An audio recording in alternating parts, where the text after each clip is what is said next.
Okay, my name is Dan Garcia. The date is 9/22/11. This is assignment 8 for ESD 105 assignment 8. Okay? Now, gentlemen, today we're going to talk about lasers. Okay, before I get into lasers,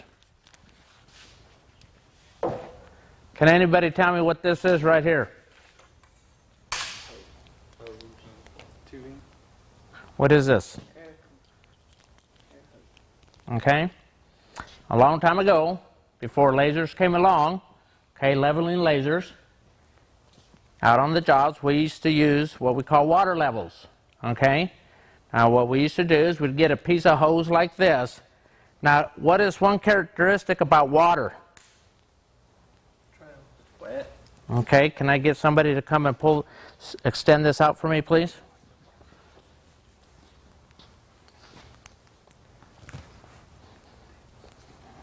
Okay.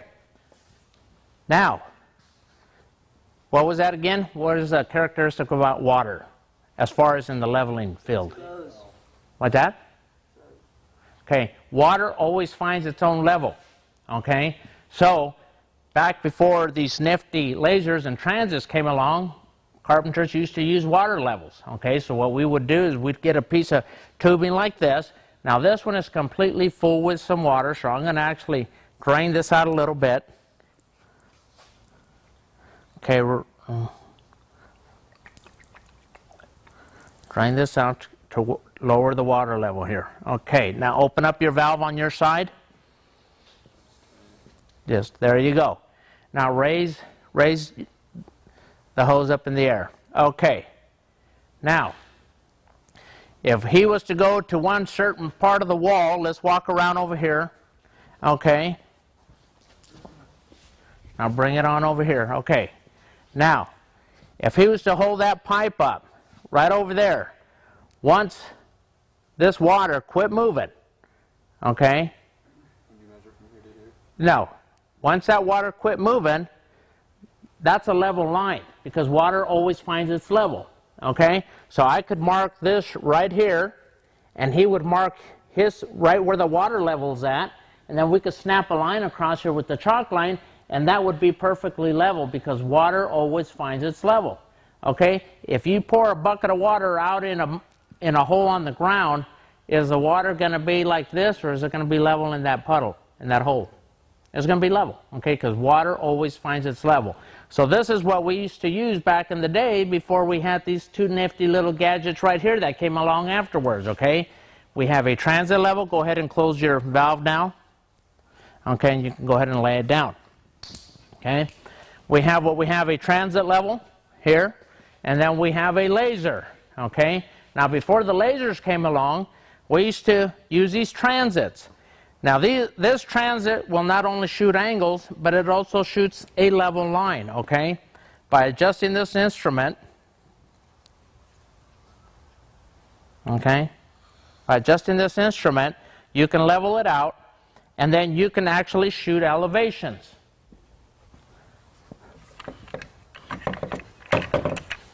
Okay, Johnny, can you hang on to that for me, please? Okay, now this is a grade rod.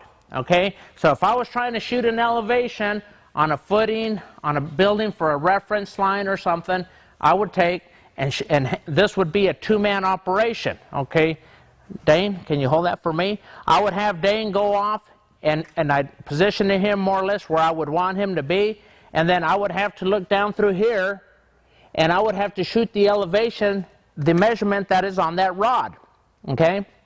And then I would go ahead and move that to the certain spots that I would want, and then I would have to do the math. I would have to do the math deduction, okay? So this was a two-man operation.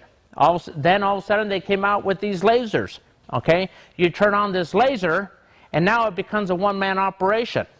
I can take this grade rod here, and I can put this laser beacon on here. Okay. Go ahead and turn this guy on.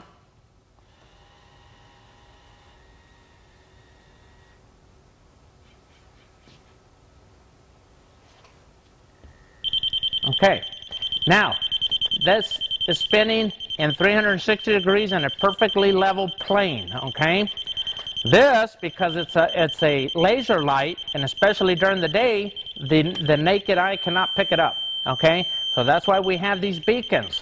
This beacon, if you can see there's an arrow that is telling me whether I have to raise this or lower this to be perfectly level with that rod. Now, you can actually go by sound. If you hear a fast beeping sound, it's telling you that it's got to go down. So I don't even have to look at it.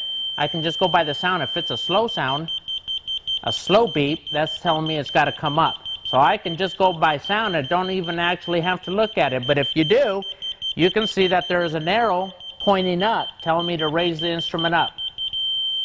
Okay, once it flatlines, with that tone right there, you know you're perfectly level, and you can go ahead and tighten this up.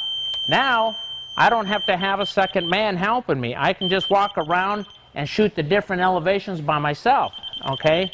Now, you can see that just from this spot on the ground to where I was sitting there, I am off maybe about a 1/16 of an inch, maybe an 1/8 of an inch. That's how much higher the ground is from here to there. So this is telling me that the concrete is not perfectly flat, okay? I can back up over here, okay?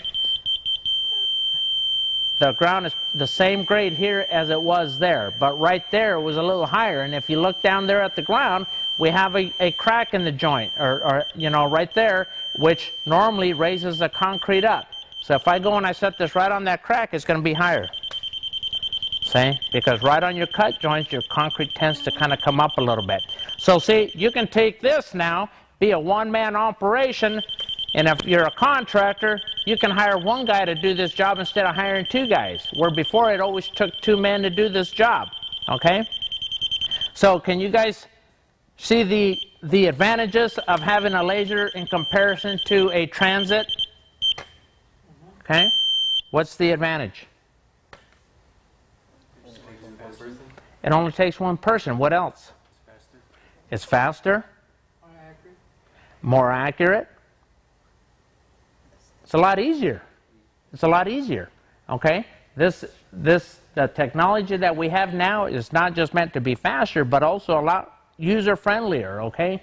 This right here takes quite a bit, well, not quite a bit of time, but maybe 2, 3, 4 minutes to set this up, level it out, okay, and then start setting your angles, whereas with this, it's a self-leveling laser. So basically, you just have to try to get your base as level as you can when you're setting it up, put the instrument on there, and it self-levels out. You don't have to dial it in with these leveling screws like you have on the Transit. And now you don't have this water level where you have to actually sit there with two men, and then you have to actually wait for that water to quit bouncing around before it stops so that you can make your marks, okay? This is a great tool because this is very accurate, and you can actually get this with 100 feet of line, okay, to go completely around a house. But there again, it takes two men, and it takes longer to set up, okay? With your leveling lasers, okay, everything is very quick, fast, efficient, and it's user-friendly, okay? Now, lasers, when they barely came out, back when I started out, they were like $5,000, $6,000, $7,000, $8,000 for something like this, okay? Now, you can get these down for about $400 or $500, okay? They're still very sensitive pieces of equipment, so when you're assembling them, setting them up, taking them apart, you always have to be very careful, okay?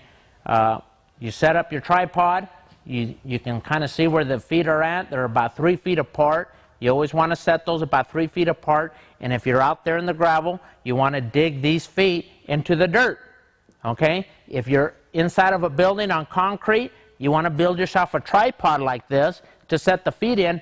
For what purpose? So it won't slide. So the feet won't slide out on you, because in a concrete floor, it doesn't take very little for somebody to bump this, and that leg is going to fly out, and it's going to flatten out and damage the tripod. Okay, the last job we were on over the summer, our other laser was set up properly, but the wind came along and blew it over, and it ruined the laser. Doesn't take much to ruin these, okay? You can damage these in a heartbeat, and it would cost more to fix it than it would be to actually buy a new one. So we want to be super careful when we are setting up a laser, and always look at your conditions around the outside. If it's windy, secure that tripod so it's not going to blow over, okay? And if you can't do that, then lay it down, shut it down, and put it away as soon as you're done using it, okay? Any questions? Okay. All righty. Well, that's it for our lesson for today.